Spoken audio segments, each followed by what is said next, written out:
Ed Bolian, this is why you should sell me your Lamborghini Gallardo here for our new shop car at Back Guano Garage. Let me give you a little tour because thus far, the only videos we've actually had up, now doesn't mean the only videos we've recorded, the only videos we put up are caffeine and octane videos, so that does mean I am a local. You will see this car a lot at caffeine and octane. In fact, given my option, it would be the primary car we would take. Now, it is not the only car we have, as you can plainly see behind me.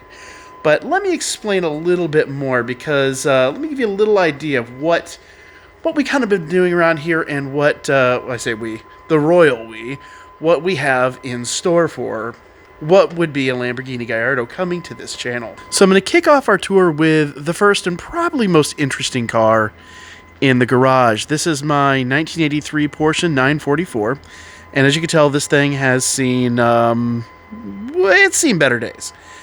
This is a car that I collected in 2001 and drove for several years, amassing a fair number of speeding tickets along the way. As you may or may not be able to tell, I've also done a considerable amount of modifications too. In fact, we just got done, if I can go over here for a moment, extracting the engine. Why would we do that? Well, this car I'd really planned to turbocharge and go crazy with, and I know it's not a turbo engine. This is a naturally aspirated. The turbos didn't come out for several years after this, and anybody who knows 944 motors is going to look at this and go, what are you thinking?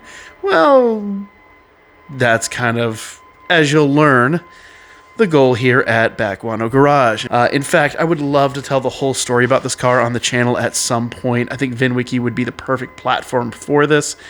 Because this poor car, ever since coming into my ownership, even prior to my ownership, this poor car has had a hell of a life. And as you can tell, it is much worse for wear.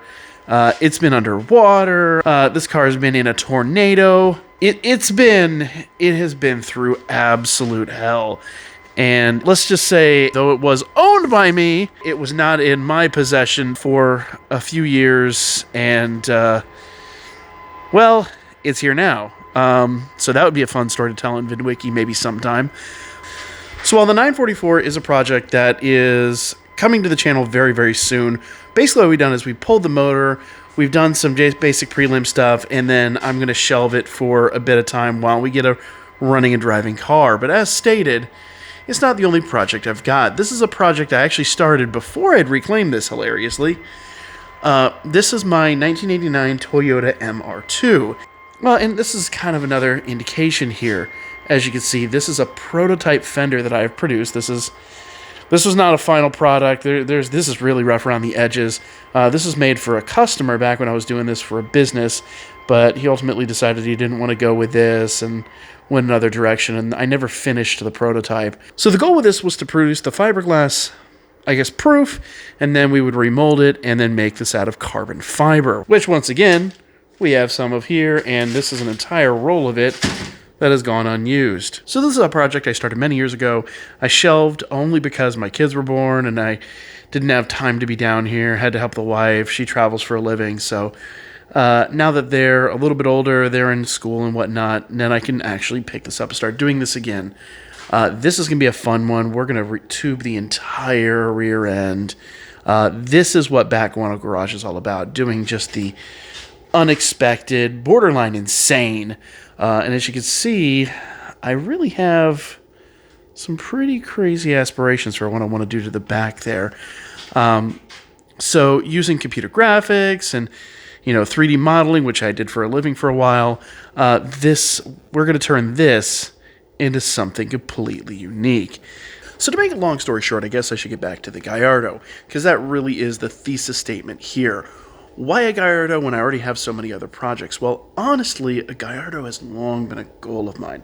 I don't know why. The Gallardos just seem like the perfect platform for something you can modify, something you can do something really fun and crazy with, and frankly, you could just drive every single day. Case in point, I drove this. It's a stick shift. It's not no power steering, no power anything aside from windows, and it had AC, but I never used it. This was the perfect commuter car for me, and I drove literally from the south side of Atlanta to the north side, and you know what that traffic's like, and I loved it, because number one, I was able to leave early in the day and leave late at night. Number two, and I didn't have any responsibilities, so I didn't have kids or wife or anything like that at the time. Number two, it was such an amazing car to drive. Now that I live on the north side of the state, we have an amazing number of roads. You know those roads quite well. I've seen some of those roads in the upcoming Car Trek series, and the previous Car Trek series, in fact. We've got some amazing roads up here. So to have something like that, that's just the ultimate, we'll call it what it is. To have something like that, that is the ultimate project car in the garage would be phenomenal. But we're not just talking project car. Because you want something special. You want something unique. And if you haven't picked it up already, I'm all about special. I'm all about unique. I'm all about weird and insane and going out and just breaking the rules. So we're talking about building something I would daily drive. I hate to say twin turbo because everybody does twin turbo Gallardos, but we're not talking like, you know, the insane 1100 horsepower. Something like drivable. Something you could take, you know, into the mountains or to a track if need be. And wide body. A custom 100% one-off wide body. But I think we should talk about materials for a moment, because we're not just talking about, you know, some kind of rivet-on plastic or even fiberglass thing like most YouTubers have done. I'm talking stuff like this. This is the red carbon that I'm doing on both the Hyundai and the MR2. I love this material. It's just one of my favorites. This is a ratty material. This is something I might use for like an interior piece or something like that. I have a full roll of it right here. A few yards, not an insane amount, but enough to make a hood and some interior products. Of course, we've got your standard black carbon. This is what they call a second quality weave. The edges are kind of frayed, and this is, once again, something I would use for like an undercoat or something like that. Just something to give something substance. This is not something that I would use as, you know, a top coat material, but it is something that you could use on the underside of it and would basically just be used to build up strength in a product. Now here's a fun one. This is one of my absolute favorites, and I'll go ahead and wrap myself out because you'll notice it's far off, but it's not too terribly far off. I would love to rebody this whole car in this. This is what's called aluminized fiberglass. It's literally, I forget how they make it, but it's basically, it is a twill weave, it's a satin weave, and it is fiberglass, but it maintains that kind of shine. Now, some of the other materials I've worked with in the past, unfortunately, I only have a little tiny bit of it. I bought this for a project that never came to fruition. We're going to redo a G35 interior with this, and, well, I've got most of the spool here, and just nothing ever happened. This is very special. You notice it's almost iridescent in a way. This is a very special type of carbon fiber that has strips of metal. I mean, almost like the green aluminized fiberglass, but this is actually got strips of metal and stuff in it. If you're familiar with carbotanium, what some of the Zondas and stuff are made out of, this is very, very similar, but it's, instead of titanium, I believe it's just aluminum. But it's got some reflective material, it's got strips of metal in it, and it is a really interesting, difficult material to work with, but the results are second to none. I don't know about this color. This color I don't know on a Gallardo. It might look all right, but there are some purples and some oranges and some other colors out there. This stuff is no joke.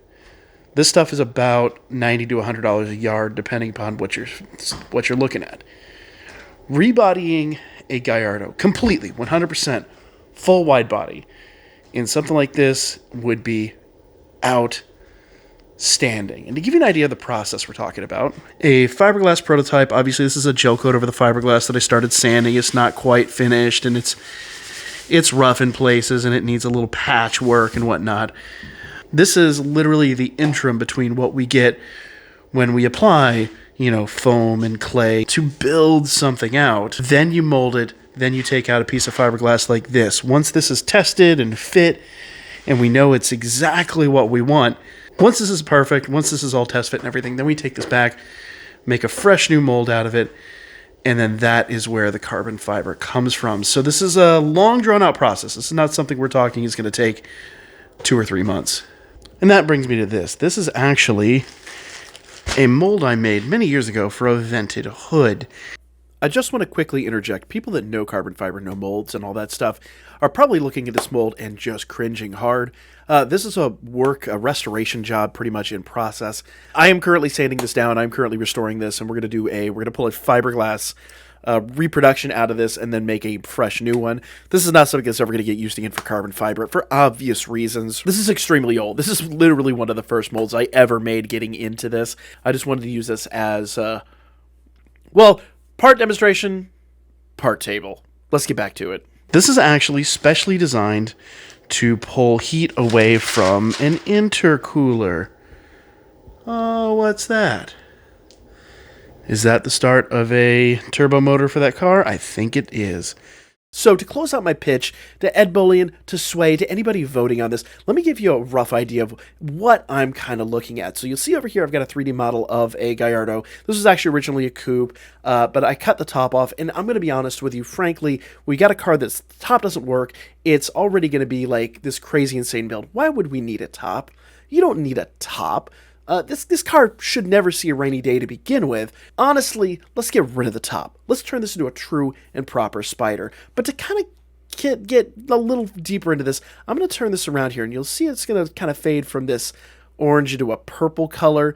And this is not representative at all of the final product. This was just me spitballing in the middle of the night, taking the original shapes, pulling them out a little bit wider. There are some things I'm in love with here, like this divot here in the front. I'm not a huge fan of the louvers. I'll probably change the louvers up a bit, especially considering those would be really, really, really hard to make. But I do love the divot there, and we'd have to do something a little more aerodynamic on that. I'm really, really liking this front fender, though. The diverging rear fender portion, if you know anything about aerodynamics, that pulls hot air out from the spinning tire. And obviously we'd have to do some louvers here at the top and, improve the ventilation there on the top of the fender. But this is just a rough idea of just taking an original shape, pulling it out, and just making it just a little more cosmetically interesting, I guess, for lack of a better word. And then if we start slowly going over here to the back, you'll see that I just pulled the back out. I've not done a huge amount of work to it. If I can go to the top here, you'll see that this car has a lot of very hard angles, but it also has a few very interesting curves, notably the wheel arches. Those are all curved. And if I go back to the top here, the actual rear profile is very curved, and I've kind of got a flat surface there at the top that I'd have to work with a little bit. But I want to preserve a lot of the curves and a lot of the straight lines. But the one thing that I did do, and one of the things I'm absolutely in love with, is this concept of exposed turbos. I've loved exposed turbos. I've been designing cars with exposed turbos for decades now, like basically 15 years or so. I've been farting around with the idea of exposed turbos, and this is something that's only recently come into the modification world, thanks to the Unicorn and like DDE's F12 and things like that. So having this exposed turbo that's almost like if you'd ever think of like an LMP2 car, an LMP2 Spider car, where it had the inlet right above the driver's head, something like that. Just once again, spitballing ideas, whether these are realistic or not, we would have to eventually see. But just, we're not talking once again about a bolt-on body kit. We're not talking about just buying something off the shelf. We're talking about building something completely unique. I've cut out the rear end here. I'm terribly inspired, for lack of a better way to put it, by the Sesto Elemento, that exposed transaxle, big aggressive diffuser. So things like that would definitely be worked into this model. And just that's my basic concept there. This would be like nothing ever seen before. And once again, like when it's done, we could give this to automotive journalists, we could give this to other YouTubers, we could really just share this with the world and just show them like what happens when you let your imagination and frankly your complete lack of sanity run rampant on a design. And this is kind of my goal with the channel. I want to do that obviously with the other cars that we have on here, but to do this with the Lamborghini has been a long-term goal of mine, and I know a lot of people are probably going to want to see something like this come to fruition. So full rebody, all carbon fiber. Eventually, everything you see exposed here in orange would be in some kind of colored carbon fiber. If not, maybe that iridescent carbon fiber I showed off before. Just complete insanity. Just, I'd say pointless, but at the end of the day, this is supposed to look like a rolling piece of artwork. And I hope you're as inspired as I am. So that's more or less my idea in a nutshell. I'm not going to go too much deeper into this. I'm just really, really, really excited, really, really, really inspired. And a lot of people are going to ask, why take on something like this when you've got other cars in the works? Well, the honest answer is you need to have multiple projects. There are days where on filming, I'm going to have to film 2, 3, 4 episodes in, a weekend to fill some gaps and things like that. And honestly, we would have to have multiple projects on the channel to make that happen. At least 2 is always the goal. But it's something that rolls, something that drives, something we could take. If we get the front end done and take it to show and be like, here's our proof of concept, that's going to be interesting enough to get a lot of people involved in this. Honestly, I'd probably build out the rear end first, but neither here nor there. You get started on it. And it's running, it's driving. So then we do an episode on this, we do an episode on that, we do an episode on that. It's just literally making things interesting for the channel and keeping things involved. So yes, I would have to shelve 2 other projects, and we'd have to keep one active project along with this, but it's what I'm willing to do to literally take what was a long-term goal and turn it into a short-term goal.